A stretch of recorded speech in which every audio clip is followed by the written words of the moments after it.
Hello and welcome to our Messy Open the Book this week, and we continue our story about Paul.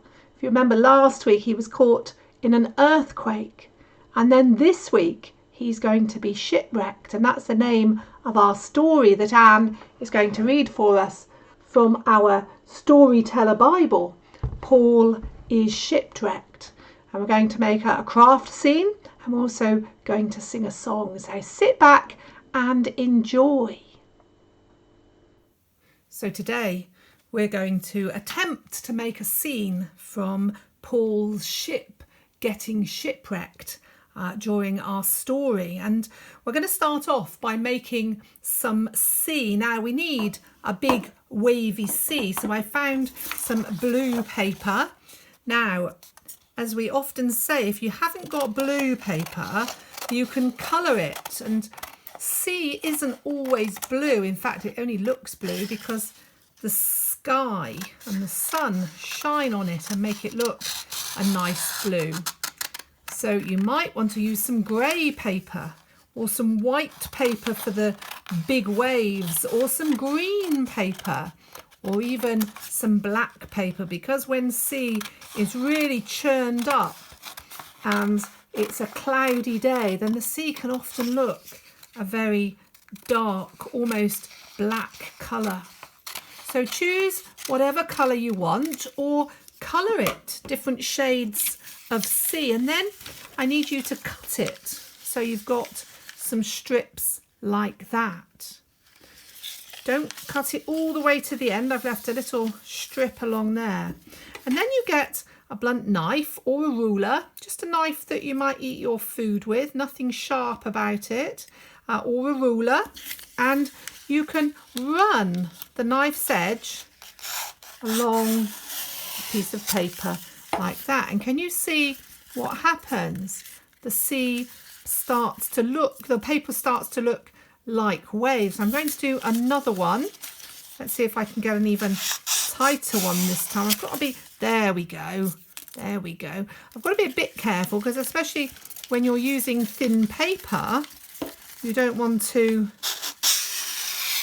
rip the paper, but you can see how the waves are forming through me curling the paper. So you hold the back of the paper and you run it along something hard and smooth, a very simple edge there.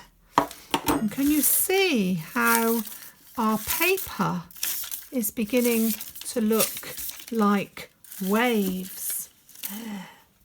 Now I've got another one that I made earlier, and I've made a green one, and if I put my blue one on there, you see they can churn up and they can mix together, and it can begin to look like a choppy sea.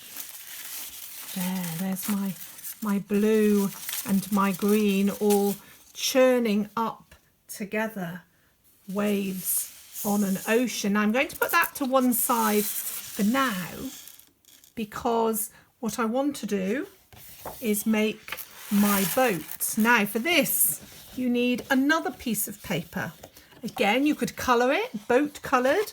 I found a yellow piece of paper and I thought that might look like a light wood that boats might be made out of. And I folded it in half, can you see? Then I'm going to fold it in half again, so it's in quarters. And I'm going to open it up and I'm going to make a triangle down the middle there, like that, to the middle fold, and the same on the other side like that. There, I think I might just need to fold that one in a little bit more. There we are. Right, so then you've got this two flappy bits there. That's going to go up, yeah, and I'm going to fold that in there and that in there, and then I'm going to turn it over and I'm going to fold that one up, and I'm going to fold in, because I don't want it looking like a hat, I'm going to fold in the side there, and the side there. So I'm left with a triangle. And then what I'm going to do is I'm going to fold it. The other day it sort of wants to bend that way anyway. I'm going to fold it into a little square. This is called origami because we're folding paper to make it into a special shape. So you might have tried this before, but it's always good fun to do. It's getting quite hard now because there's lots of folds on my paper. Make sure that they're folded down. I folded one of those up there, and then I turn it over and I fold another one up there. So there we are. I have what looks like 3 triangles, and then you want to do it one more time. It wants to open up. So you want to open it there. Yeah, it's getting really stiff now. And then you want to pull the 2 top corners out and make it nice and flat. Now you can probably see from the side that it's starting to look boat shaped. So if we just open the bottom very slightly to give it something to stand on, then we have a boat there. Oh, I don't think I've opened the bottom quite enough there. There we go. There's our ship to go on our water. So I'll bring back my rocky sea there, and I can put my boat on my very, very wavy sea that's going to cause my boat to be a shipwreck. There you are, a scene from our story, made all in paper and using origami. Give it a go and see what your scene can look like. You could add lots of things to it. You could add a flag, or you could add some people. You could draw what you wanted, and you could have lots of different coloured waves. See how dramatic your shipwreck can look. Our story today is Paul is Shipwrecked. City after city, mile after mile, year after year, Paul travelled far and wide, facing every kind of danger, just so that people could hear about Jesus. Was Paul worried? Not at all. In every city he visited, he left behind a little church, a group of people who wanted to live like Jesus. But then Paul went to Jerusalem, and that's where he ran into big trouble. The religious leaders didn't like it when Paul said Jesus was the special one God had promised. The religious leaders were very angry when he said that Jesus had really come back from the dead. And at last, the religious leaders arrested him and beat him. Some people even wanted to kill him, but in the end he was put in chains and sent to Rome to go on trial before the emperor himself. Was Paul worried? Not at all. He knew that God had said Paul would go to Rome and tell people about Jesus there, and now he was on his way. Paul was put on a ship with other prisoners, and at first the journey went well, but then the wind changed and the ship slowed down. And by the time it reached Crete, it was running quite late. Was Paul worried? Not at all. He knew that it wasn't a good time of year to sail, and that if the ship stayed in Crete, everything would be all right. And that's what he told the men in charge, but they didn't want to wait. So off they sailed across the choppy sea. It didn't take long for Paul's warning to come true. A hurricane blew up, and the boat was blown across the sea like a toy. The sailors did everything they could. They dropped anchor, they threw cargo overboard, they held the battered boat together with ropes. But the storm went on and on and on. until all the food had run out and it looked like everyone was going to die. Was Paul worried? Not at all. He knew God would keep him safe. Calmly, he stood there and spoke to the others. I had a visit last night from an angel, he told them. And he told me that we would get to Rome safely. The ship will be destroyed, run aground on an island, but we will survive. And that's just what happened. The ship was wrecked off the island of Malta. At first the soldiers and sailors thought only of themselves, but Paul convinced the men in charge that the angel's promise would come true if everyone stuck together. So that's what they did, and everyone was saved. The people who lived on the island took care of the castaways, and after 3 months they joined another ship sailing to Rome. In that big city, Paul had to stay in a house until the trial. So while he waited, he told everyone who visited him about Jesus. Was Paul worried about what would happen to him? Not at all.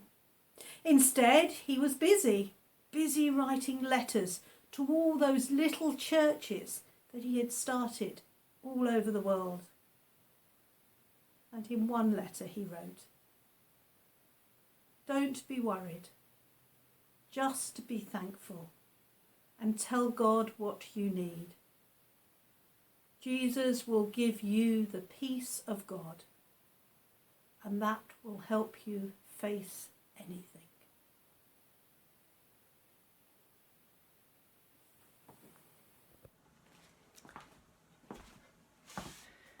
So our song today is nothing really to do with shipwrecks, but it is about recognising that Jesus is King and that Jesus is in charge, and that actually the whole of creation is dependent on Jesus, as Paul knew. And that's why Paul did what he felt he needed to do, what God was asking him to do, because he recognised that Jesus was King and he put his trust in him.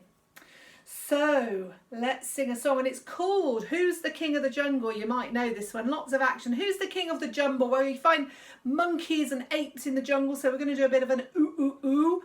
Who's the king of the sea? Maybe some bubble, bubble, bubble, bubble. Who's the king of the universe? And who's the king of me? And every time we say king, we can do a crown as well. Are you ready? There's a little bit of an introduction.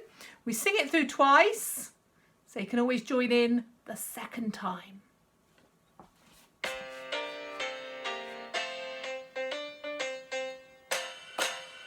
Who's the king of the jungle? Ooh, ooh. Who's the king of the sea? Bubble, bubble, bubble. Who's the king of the universe? And who's the king of me? Jesus, yes, he's the king of me. He's the king of the universe, the jungle and the sea. And again. Who's the king of the jungle? Ooh, ooh. Who's the king of the sea? Bubble, bubble, bubble. Who's the king of the universe? And who's the king of me? Jesus is, he's the king of me. He's the king of the universe, the jungle and the sea.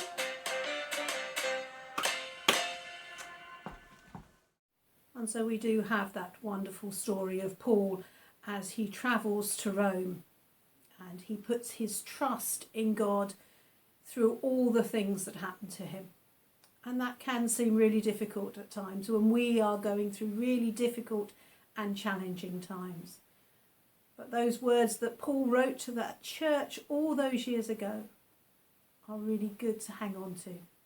Do not be worried. Be thankful and tell God what you need.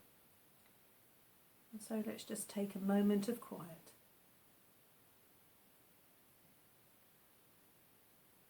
And we too can pray. Dear Lord, help us not to be worried. Help us to be thankful. And may Christ bring us peace.